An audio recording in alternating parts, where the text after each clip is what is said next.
Buenos días, chicos. Buenos días, profesora. Ok. Primero, pues espero que hayan pasado muy buenas vacaciones y pues en general que hayan descansado. Si se fijaron, les subí tarea en vacaciones que de alguna manera parecía un poquito, digamos, larga, pero realmente nada más eran básicamente los contenidos que habíamos estado revisando, solamente que ya, digamos, de una manera aplicada. Ahora, rápidamente, unos avisos antes de comenzar con la clase, pero para lo que vamos a estar trabajando esta semana y la próxima, para que lo tengan en cuenta. Nosotros de manera práctica ya terminamos los temas del segundo parcial. O sea, estábamos hablando de lo que era la bondad y la maldad en el ser humano y lo que era propiamente pues la estética, ¿no? O sea, cómo funciona la estética, cómo se manifiesta en la cultura popular, en la cultura, digamos, más compleja y también propiamente lo que hay en el mundo del arte. Ahora bien, un segundo que para compartir suelta las fechas. Para este parcial, si se fijan, pues de alguna manera yo ya les dejé prácticamente que hacer todas las actividades que eran para este parcial. Las cosas van de la siguiente manera. Si recuerdan, en el primer parcial les evalué 6 tareas en total. En este parcial también van a ser 6 en, digamos, en su totalidad. La siguiente parte van a ser 2 exámenes. ¿Por qué 2? Porque el examen pasado que les apliqué del libro y vamos a aplicar un segundo examen que ya es propiamente de lo que van a ser los temas de esta unidad. Recuerden que pueden revisar las diapositivas para poder estar checando la información y poder contestar su examen. El examen lo estaré subiendo a más tardar el día de mañana para que pues tengan tiempo suficiente para resolverlo. El producto final ya lo dejé en la plataforma de la semana pasada, entonces la idea es que ya lo deberían de estar trabajando y entonces en manera formal nosotros ya tenemos que tener que estar empezando a evaluar. ¿Cómo se va a hablar? Bueno, para empezar, esta semana, el próximo jueves, déjenme ver qué día es porque siempre se me van las fechas. Ay, que ya estamos de jueves. Ok, el jueves 15, que es este jueves justamente, no vamos a tener sesión porque voy a estar en el médico. Entonces, para que no se me vayan a sacar de onda porque no nos conectamos ese día. Ese día no voy a estar, entonces pues no vamos a tener sesión en línea. Pero no se preocupen, esta semana vamos a terminar con lo que nos falta, digamos, revisar como para afianzar los temas y pues justamente para, digamos, finalizar este parcial. Ahora bien, la semana que viene, que es del 19 al 23 de abril, que básicamente es de lunes a viernes, no vamos a tener sesión en línea. ¿Por qué? Para que ustedes tengan tiempo suficiente en el caso de que no hayan entregado tareas, para poder entregar tareas faltantes. Hablemos de las tareas de la unidad, ya sea el producto si no lo han hecho todavía, y propiamente lo que van a hacer el examen. Ahora, en esa semana yo voy a estar evaluando, lo que significa que teóricamente yo a más tardar para el lunes, que sería 26 de abril, yo ya tengo que tener evaluaciones. Entonces, la fecha límite para entregar todas sus actividades, hablando de tareas faltantes en caso de que no me hayan entregado, hablando de los exámenes que los tengan que contestar y también hablando del producto final, tienen que entregar todo a más tardar el miércoles 21 de abril para que no se les vaya a pasar esa fecha. Eso con la finalidad de que yo tenga jueves, viernes, sábado y domingo para poder evaluar todo lo que me lleguen a mandar, digamos, en esa temporada de tiempo y obviamente generar una calificación que obviamente les voy a compartir a listas en Classroom y obviamente también voy a hacer aclaraciones en el caso de que haya alguna duda con respecto a los promedios para que lo consideren. Lo que significa que el 26 de abril, que teóricamente retomamos clases de manera normal, yo ya tendría que tener promedios obviamente de la materia y obviamente arrancar con el tercer parcial. Repito para los que se van integrando apenas. La semana que viene, que es del 21, digo del 19 de abril al 23, no vamos a tener clases en línea, pero es para que terminen todas sus tareas que me deben. El miércoles 21 de abril es la fecha límite, tienen que entregar todo para que evalúe y entonces el 26 de abril, aparte de que retomamos clases ya para obviamente empezar el tercer parcial, también es para, digamos, tener promedios y obviamente que ustedes tengan conciencia de qué obtuvieron en el segundo parcial. Entonces, para que se organicen bien en el caso de los que no me hayan entregado todavía actividades. Ahora, ¿hay dudas hasta aquí con respecto a la evaluación del segundo parcial? No, maestra. Ok. De todos modos, esta información también se las voy a subir a Classroom para que la tengan ahí presente. Digo, no. Para que, digamos, no haya como dificultades de no me acuerdo qué fechas dijo que era de entrega, pues se las voy a colocar ahí también en Classroom. Y bueno, eso es con respecto a.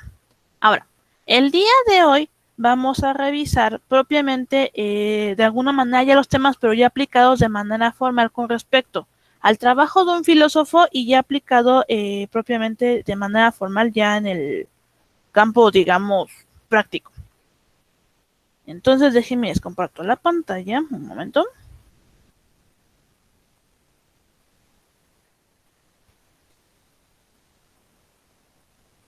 Ahí está. Ok, entonces vamos para acá y ok. Vamos a comenzar. Ok, el día de hoy vamos a revisar, o bueno, vamos a repasar lo que va a ser la naturaleza humana a partir de la mano de Rousseau y vamos a revisar también propiamente lo que va a ser el producto de la naturaleza humana enfocado en el trabajo de Pablo Picasso. Porque en este parcial vamos a tomar un pequeño repaso. Si recuerdan, primero revisábamos qué onda con el ser humano, cómo trabajaba en la sociedad, qué era el ser humano, cómo se comportaba, veíamos si era bueno o malo y de qué, digamos, dependía si era bueno o malo. Después vimos la parte del arte con respecto a la estética, es decir, la estética qué es, cómo trabaja, digamos que era el arte, por qué es importante el arte, qué era la cultura, por qué era importante, qué era la cultura popular, cómo nos afectaba a nosotros de manera formal y de alguna manera también ya cómo trabajaba de manera ya más específica, hablando de la parte teórica. Pues bueno, enfocado a ello, el día de hoy vamos a revisar por eso justamente a Rousseau. Rousseau nos va a dar de la mano a una crítica más fuerte con respecto ahora a la sociedad que teníamos en su momento cuando él existió, pero también en la actualidad. Y luego vamos a hablar a Picasso como un producto de esta parte de la teoría de Rousseau, pero también cómo este va a generar conocimiento en el ámbito de las artes y al mismo tiempo cómo va a ser un producto de la naturaleza humana con respecto a su contexto, a su adaptabilidad y la forma pues en cómo trabajó. Entonces vamos a revisar justamente eso el día de hoy. Ahora bien, los temas centrales van a ser Rousseau y el estado de naturaleza, crítica al progreso y producto de la naturaleza humana, que va a ser pues Pablo Picasso, ¿no? Entonces, ay, eso quise. Allá. Entonces, vamos a comenzar. ¿Qué no? Allá. Bueno, para empezar, vamos a repasar un poco con Rousseau. Si recuerdan, cuando yo nombré a Rousseau en la primera diapositiva de este parcial, fue justamente para hablar acerca del estado de naturaleza. Yo les decía que el estado de naturaleza en el nombre era aquel donde nosotros vamos a tomar nuestros rasgos en nuestro lugar de origen, el contexto, nuestro momento histórico, nuestra posición social y demás, y todo ese conocimiento se iba a llevar de la mano para poder comportarnos de cierta manera dependiendo de dónde estemos, con quién estemos, qué estemos haciendo, etcétera, etcétera. Ese es el estado de naturaleza. Y esto era basado en la ideología de Rousseau. Ahora bien, Rousseau va a formar parte de un grupo, digamos, muy importante en la historia, debido a que va a ser producto de la ilustración específicamente en Francia. Este grupo al que pertenecía va a estar formado por Voltaire, por Montesquieu y obviamente por este hombre que es Rousseau. Ahora, este momento histórico de donde proviene Rousseau va a ser importante para la humanidad. Si recuerdan, cuando veíamos un poco de historia en la primera clase de la materia, yo les decía que en el momento de la ilustración fue un momento demasiado importante para la humanidad en la medida de que buscábamos de alguna manera que toda la información que obtuviéramos fuera comprensible en todas partes del mundo, es decir, que se universalizara. Eso quería decir que yo podía ir a cualquier parte del mundo e información básica, lo más, digamos, llamado común, pudiera entenderme en todas partes del mundo de que hablaba. Es decir, que si yo tomaba un bolígrafo, yo podía ir a Francia y era un bolígrafo. Que me podía ir a China y era un bolígrafo. Que a lo mejor me iba ahora a Australia y también era un bolígrafo. O sea, que no importaba dónde me fuera, eso iba a ser un bolígrafo.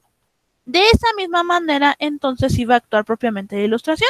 La ilustración va a generar la enciclopedia, que va a ser un artículo muy importante para la humanidad porque va a generalizar información.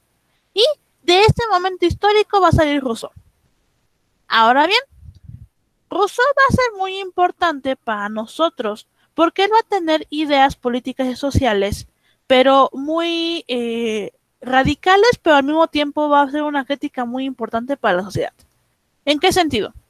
Rousseau hablaba acerca de lo que era propiamente los estados que conocemos actualmente, es decir, hablando de países, estados, comunidades, etcétera, hablaba de la propiedad privada y también hablaba propiamente de, digamos, esta crítica que hacía a la forma de convivencia humana con respecto a los tipos de gobierno. De tal manera que las ideas de Rousseau van a provocar un cambio radical en la mente de las personas y van a ser estas ideas los que van a arraigarse bastante lo que fue la Revolución Francesa.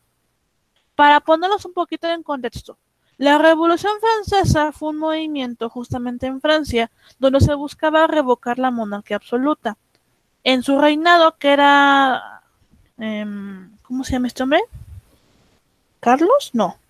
Ay, ¿cómo se llamaba? Un momento, que se me va de repente el nombre de este señor.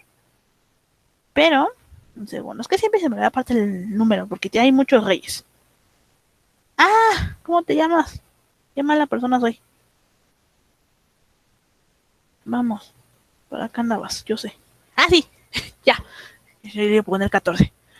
En el reinado de Luis XVI, que fue justamente cuando se llevó a cabo la Revolución Francesa, era un reinado todavía en monarquía absoluta, lo que significaba de alguna manera para la sociedad que pues el rey tomaba las decisiones y se acabó, ¿no? Me parece o no, pues no me importa porque el rey es el que toma las decisiones.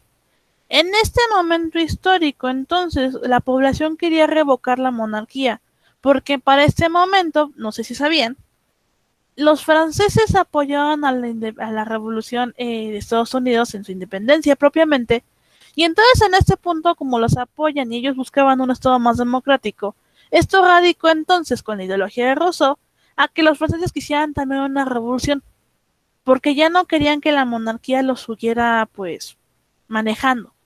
En este punto entonces van a tratar de buscar pues de revocar el derecho a la corona de Luis XVI y básicamente para finalizar esta pues contexto revocan esta monarquía debido a que ya la consideran obsoleta.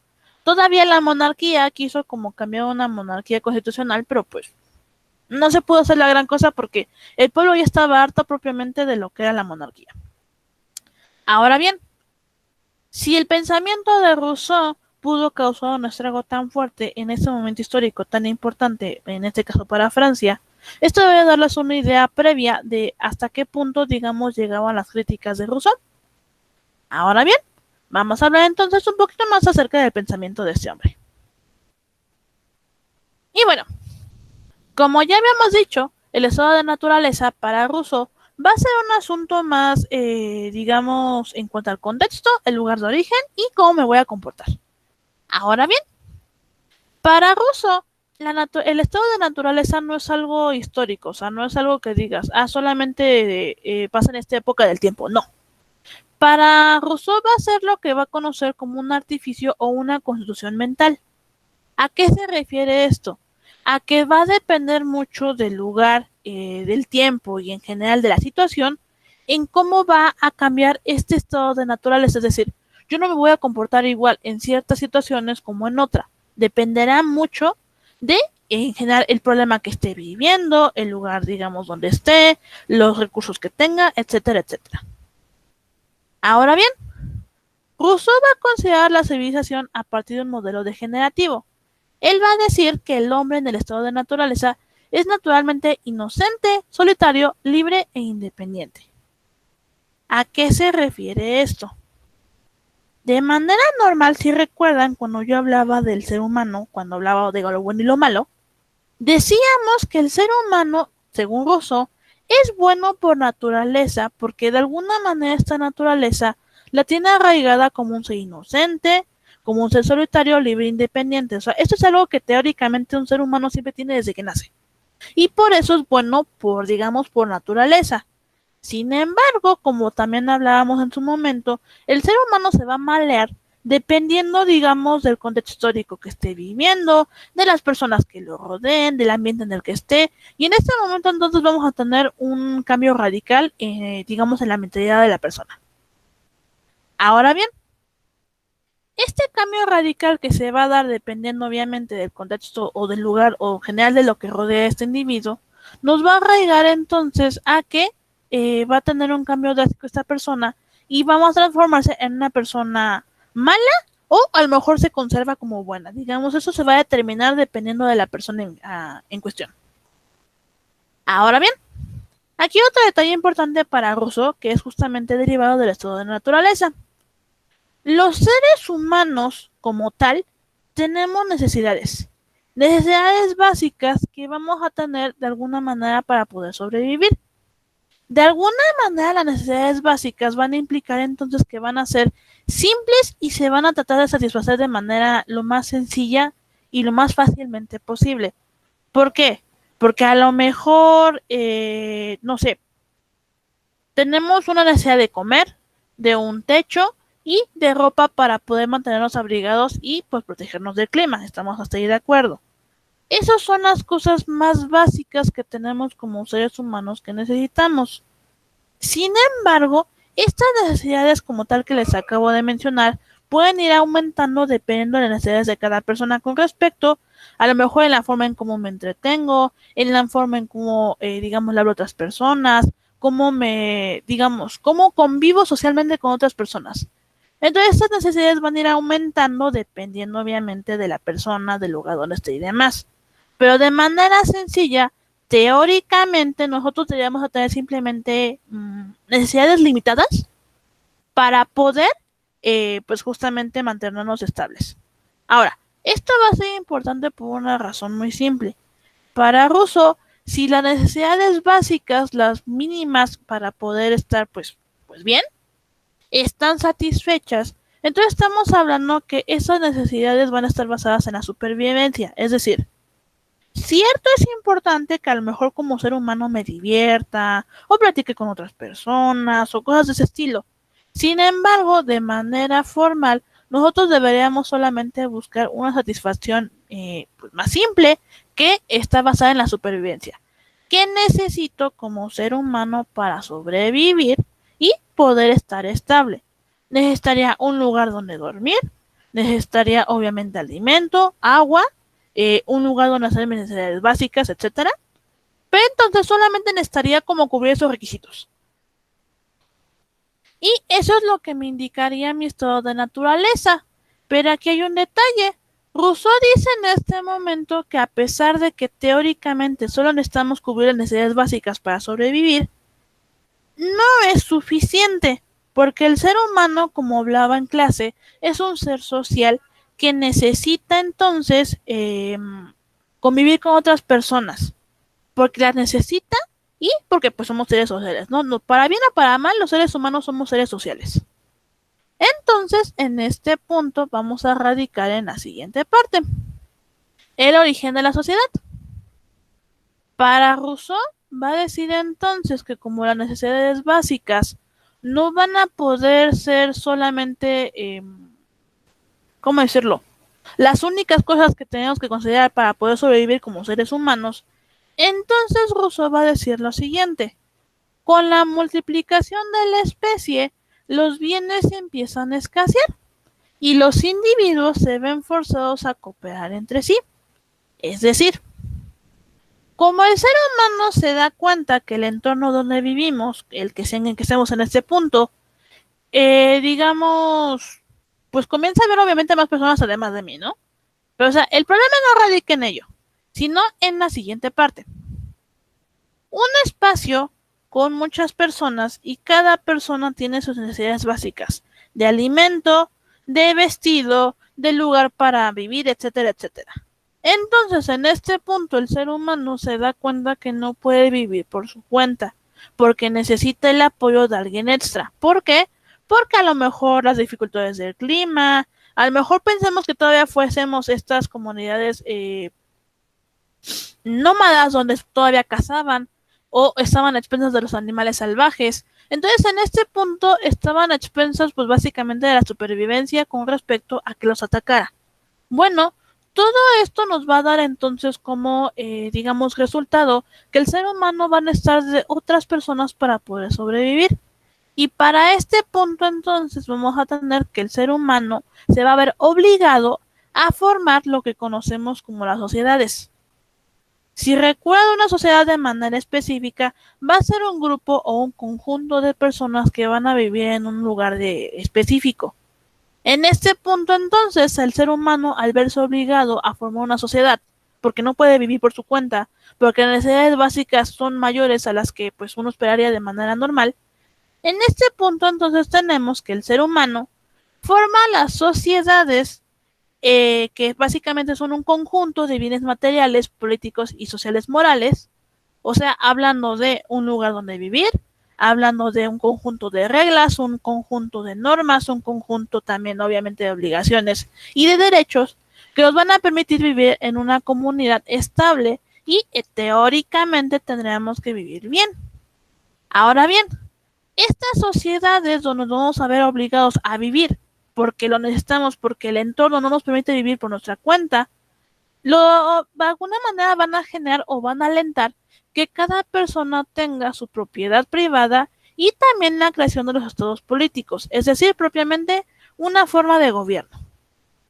Ahora bien, aquí viene el meollo del asunto.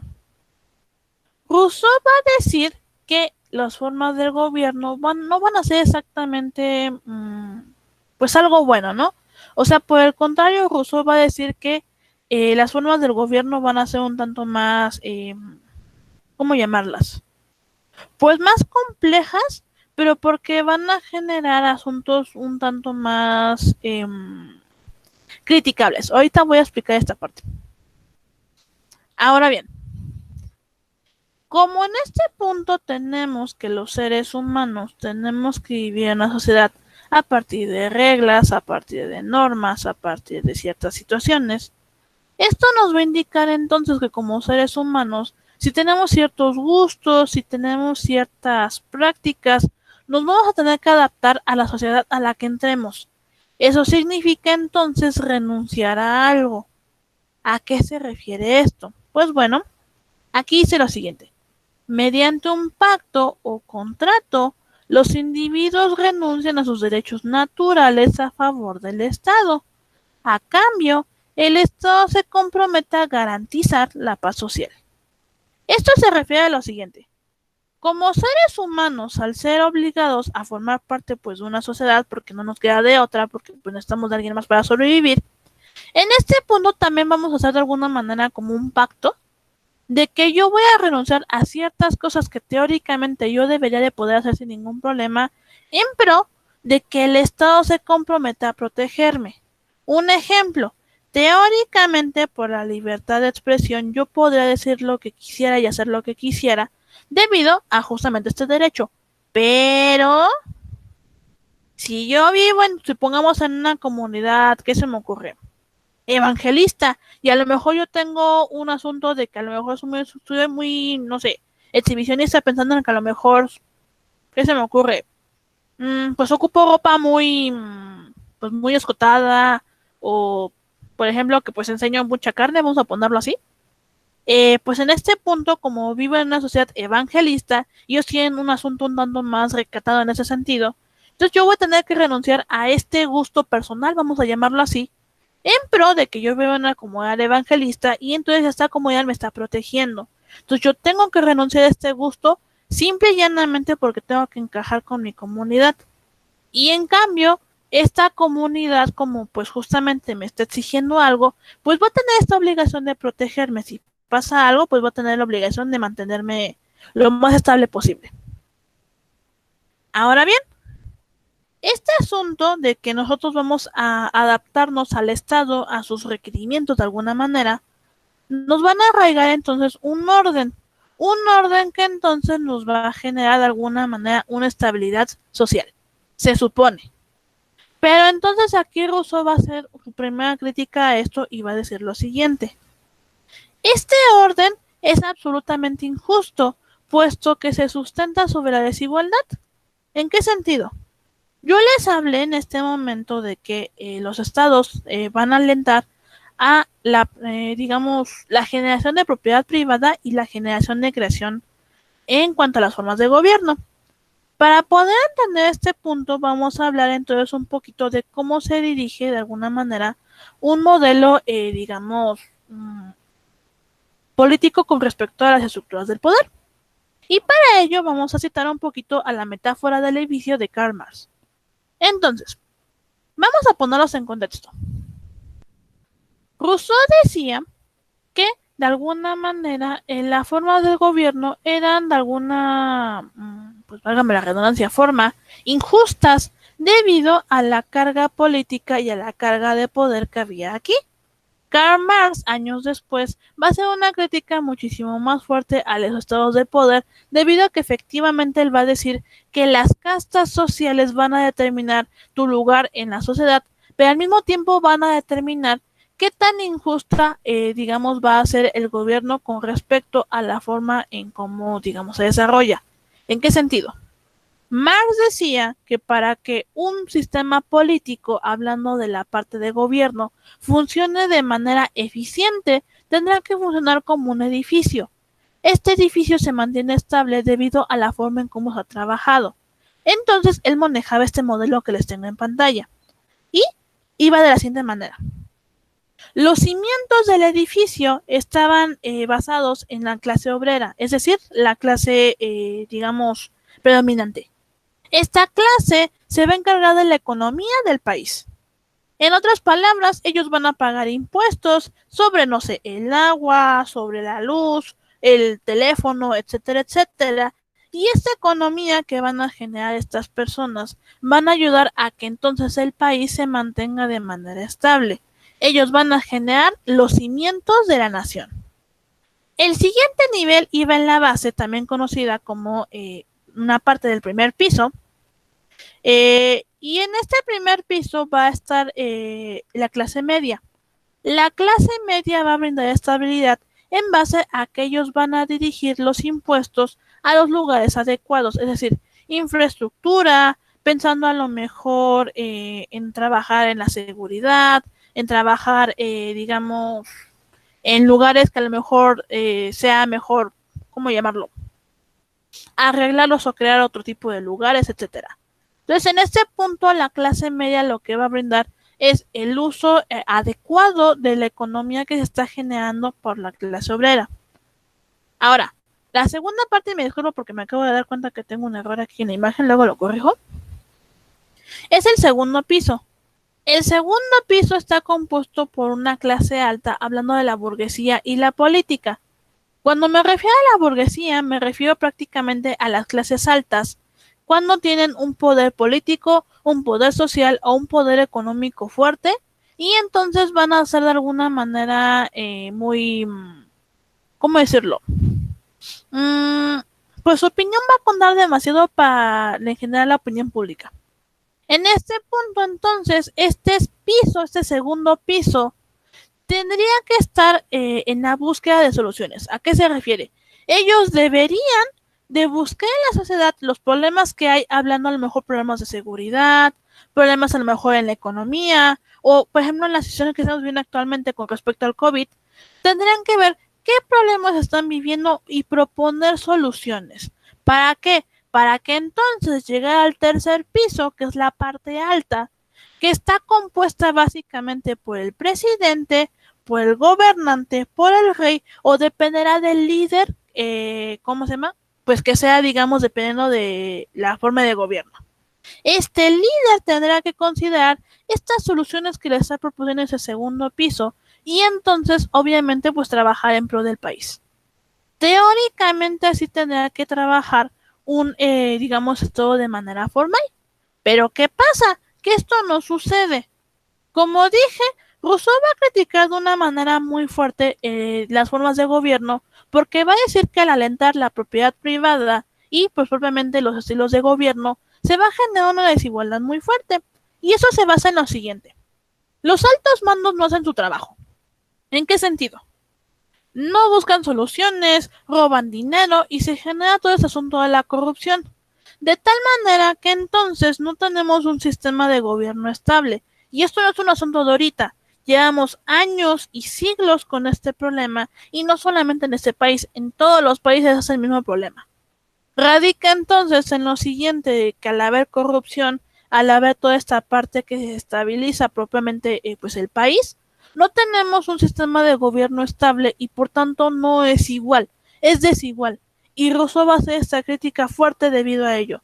Los ricos se hacen más ricos porque solamente buscan sus propios intereses, les vale un reverendo cacahuate lo que necesitamos la demás población, y entonces se va a generar lo que conocemos propiamente como pues este asunto político, pero en pro de la corrupción.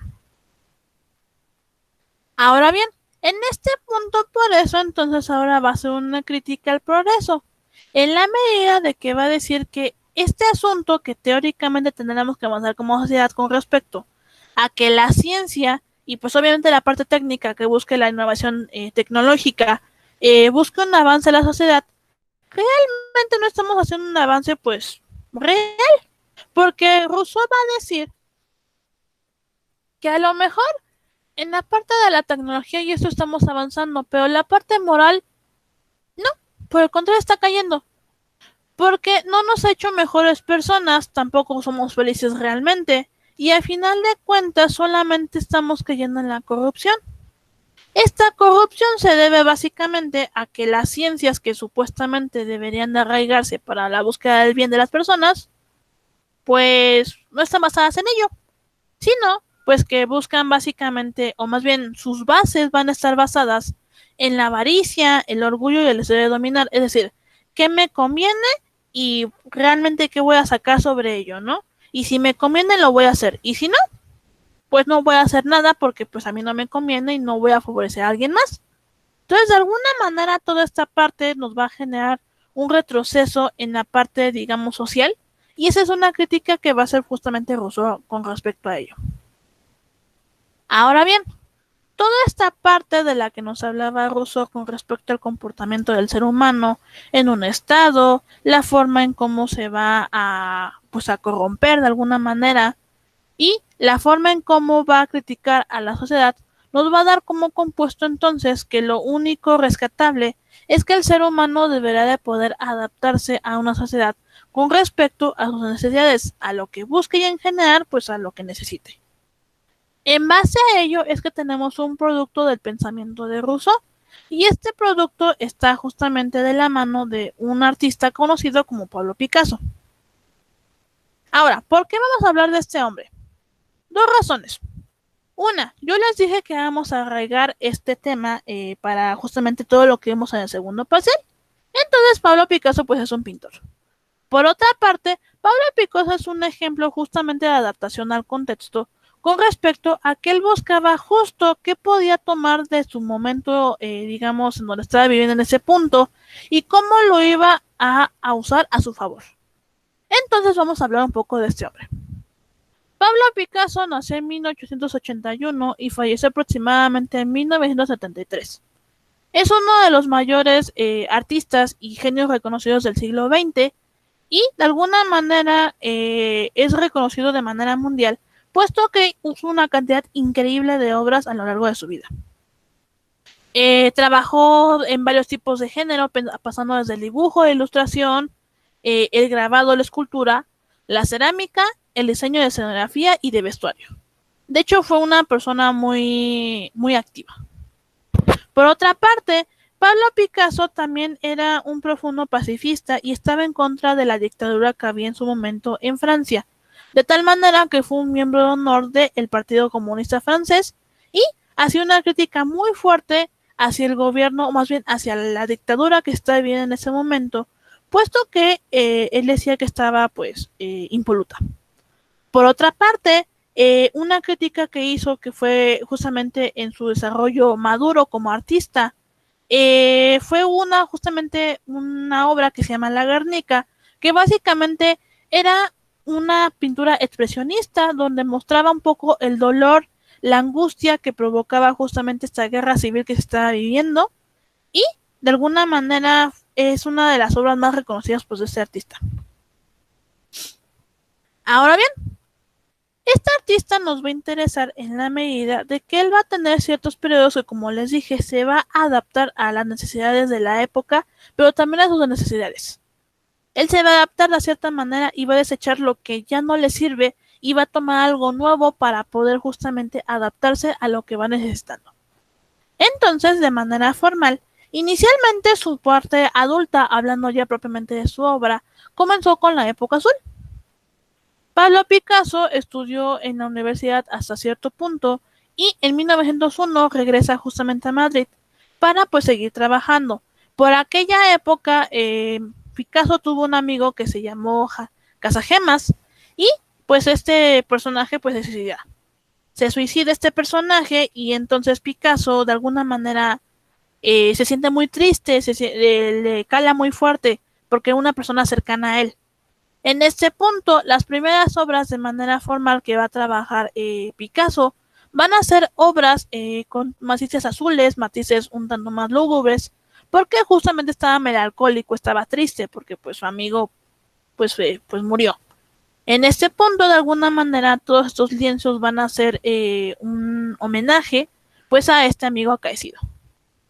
La obra que tengo en esta parte es una pintura que se llama La Vida, que pues justamente pintó en este periodo. Ahora bien, pasa el tiempo, no puede pasar triste toda su vida. Entonces llegamos a lo que conozco como la época rosa. La época rosa, hay algunos historiadores que dicen que estuvo mal interpretada. ¿En qué sentido? Hubo una temporada que muchos creían que pues Pablo Picasso se enamora en esta época, cosa que pues no es tan así. Más bien es que simplemente cambió de perspectiva. ¿En qué sentido? No podía pasarse triste toda la vida. Entonces en este punto cambia un poco su perspectiva en la forma en cómo pues veía su arte, etcétera. Y entonces comienza a trabajar con tonos más claros, más cálidos, y entonces de hecho la temática que ocupa para este punto ya son asuntos más como pues circenses.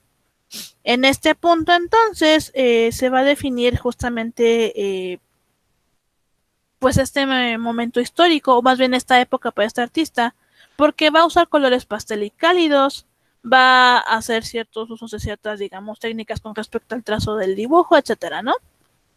Y pues justamente los temas que va a tratar aquí, como ya dije, van a ser en un asunto más como circense. La pintura que tengo en esta diapositiva se llama Familia de acróbatas con un modo. Y pues justamente si se dan cuenta es un cambio muy curioso con respecto a la paleta de colores, porque pasamos de esto, que era como muy triste, muy no sé, muy melancólico, vamos a ponerlo así, a ese asunto, ¿no? Ahora bien, pasa el tiempo y entonces, como yo les dije, Pablo Picasso va a ser un artista muy, ¿cómo llamarlo? Pues se va a adaptar muy fácilmente a otro tipo de situaciones. En este punto vamos a hablar un poquito de historia. Como Pablo Picasso, como les dije, se va a adaptar dependiendo de lo que va necesitando. En un momento, digamos, de su vida se ve atraído a la pintura justamente africana. O específicamente la escultura. Él lo va a representar en su pintura y va a trabajar sobre ello. Tiempo después va evolucionando su arte hasta llegar propiamente a lo que conocemos como el cubismo.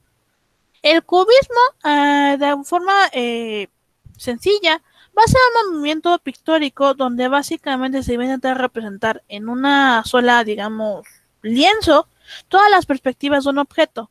¿A qué se refiere esto? A que si supongamos, que se me ocurre que tengo ahorita la mano, pues esta cosa.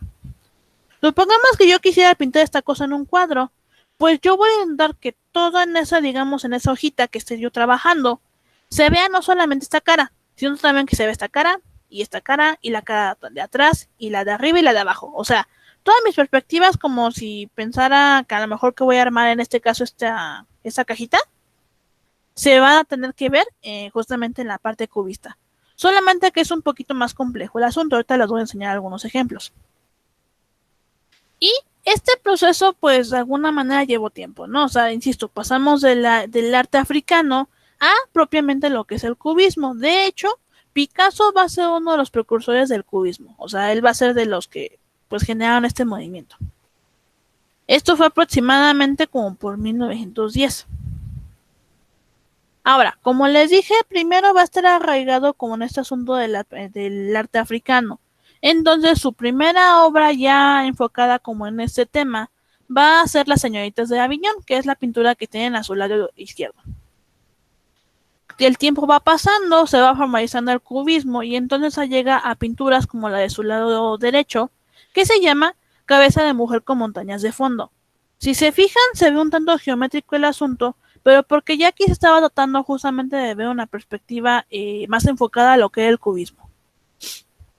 Y tiempo después va a finalizar que de alguna manera con una experimentación un tanto más compleja, porque ya no va a trabajar solamente con la pintura, va a trabajar con el collage y en este caso, esto es un collage que se llama Naturaleza muerta con silla de rejilla, donde pues no hay mucho que decir de lo que ya dice el título, pero pues básicamente, ¿no? Trabajaba el tema del cubismo, pero ya trabajado con otro tipo de materiales, ya no era como lo usual. Ahora, pasa de nuevo el tiempo, pero Picasso no está satisfecho con ese trabajo, como que siente que no ha llegado a lo que debería. Entonces él decide retomar las bases de la pintura, o menos lo que un artista en teoría debería de retomar, para poder encontrarse a sí mismo. Abandona el cubismo y entonces llegamos al neoclásico en la obra de Picasso. En este momento, al renunciar al cubismo, sus colegas lo van a justamente tachar de traidor, porque pues justamente ellos concebían al cubismo como un movimiento revolucionario pues para la época, y cómo se atrevía este individuo pues a renunciar a ello, ¿no? Pero bueno, a Picasso le valió cacahuate y pues siguió trabajando, ¿no? En este punto entonces lo que va a pasar con él es que va a trabajar temas más, vamos a llamarlo más comunes, y va a retomar en sus cuadros unos asuntos más como gigantistas, ¿no? O sea, sus personajes van a ser como más toscos, pero digamos delicados hasta cierto punto con respecto a la forma como los va a representar. Todas estas obras que se van a generar en este momento histórico van ¿cómo decirlo?, a generar un impacto muy fuerte, y entonces movimientos posteriores, hablando del dadaísmo, hablando del surrealismo, etcétera, van a tomar como base de alguna manera un poco de la obra de Picasso, pensando propiamente en Marcel Duchamp, que Marcel Duchamp es un artista conceptual, y va a retomar un poco esta idea justamente de collage, y en el caso de Breton, en el surrealismo, con respecto a, digamos, la forma en cómo plasma sus ideas con respecto a la pintura, ¿no? Las pinturas que se dieron en este momento histórico, si se fijan, ahorita las tengo en pantalla. A su lado izquierdo tengo la pintura Retrato de Olga Pensativa, que se dan cuenta como que ya es un tipo de pintura más, pues más clásico, como lo que esperarías más de una pintura. Y a su lado derecho tenemos Una familia a orillas del mar, que si se dan cuenta es una escena pues tranquila, pero aún así como que se ven todos con los personajes, ¿no?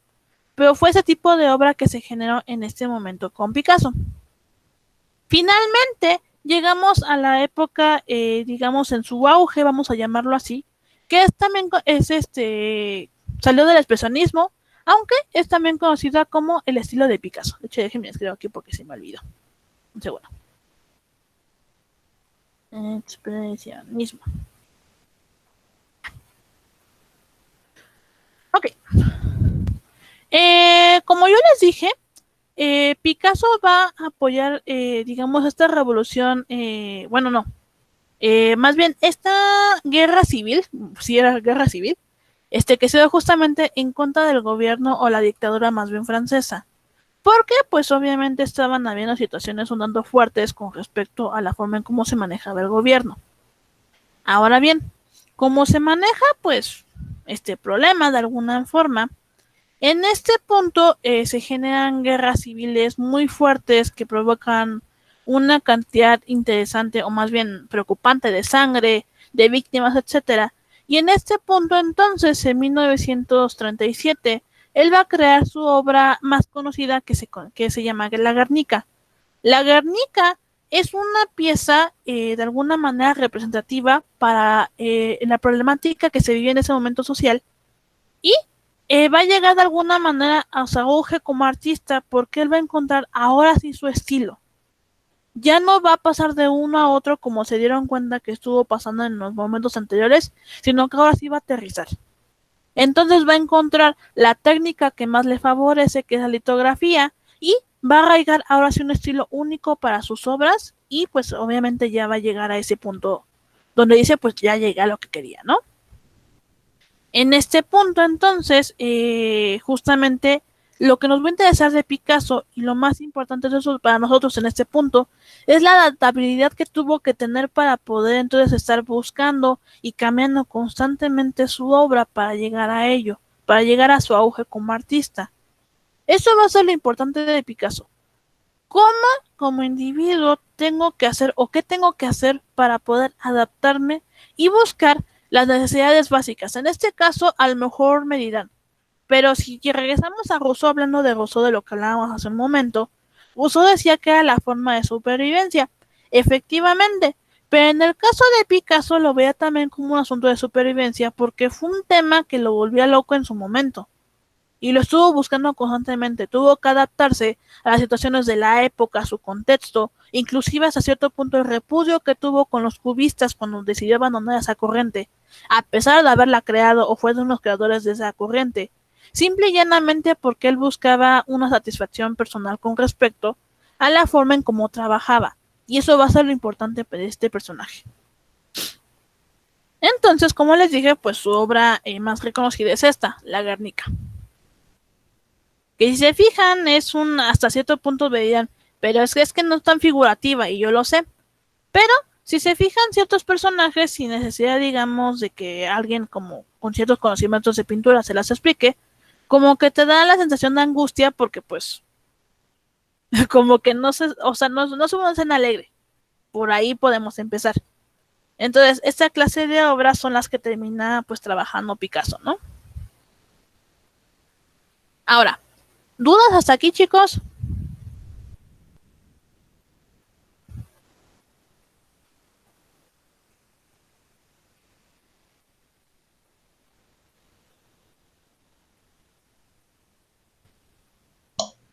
No, profesora, ninguna duda. Ok. Bueno, esto es básicamente ya nada más como para aplicar lo que ya hemos visto un poquito con respecto a las clases que hemos visto de parcial. Ahora, la clase que viene, que déjenme ver cuando los veo porque siempre se me olvidan las fechas. Espérenme. ¿Dónde la he? Los veo el miércoles, ok. El miércoles que viene vamos a, bueno, yo les voy a proyectar una película que justamente es como para ya aplicar esto, pero ya de una forma más, digamos, visual, con respecto a la película que elegí para que veamos justamente con ello. La película tiene como objetivo en este caso darles como una obra, en este caso multimedia, va a tener la capacidad de tener como ciertos temas varios en un solo, digamos, en una sola cinta, pero al mismo tiempo cómo va a poder tocar ciertos temas de una manera cercana y entonces va a poder adaptarse a, digamos, al contexto y arraigar a la persona que está viendo la cinta a ese contexto para sentir empatía y de alguna manera para adentrarse en la obra. Entonces, en este punto, pues es justamente la película que les voy a proyectar la siguiente clase. Y bueno, entonces, recordemos rápidamente. Miércoles que viene, pues les voy a proyectar esa película. El jueves no los veo porque voy a estar en el doctor. Y la siguiente semana no hay clase porque ya les comenté que es para que terminen sus tareas de por medio. Recuerden de todos modos que esta información se las voy a publicar en Classroom para que no se me vayan a espantar. Y el día de mañana ya debería estar publicado el examen para que ya lo puedan empezar a contestar. Y creo que sería todo. Creo que sí. Ok, bueno. Si no tienen más dudas al respecto, chicos, entonces será todo por el día de hoy. Los veo el día miércoles para justamente proyectarles la cinta que les debo. Y pues finalizar con los temas del segundo parcial. Entonces, pues si no tienen dudas al respecto, pues será todo por el día de hoy. Los veo el miércoles, chicos. Descansen y pues buen inicio de semana. Hasta luego, maestra. Bonito día. No, profesora. Hasta Hasta luego, luego, chicos. profesora. Hasta luego. Hasta luego.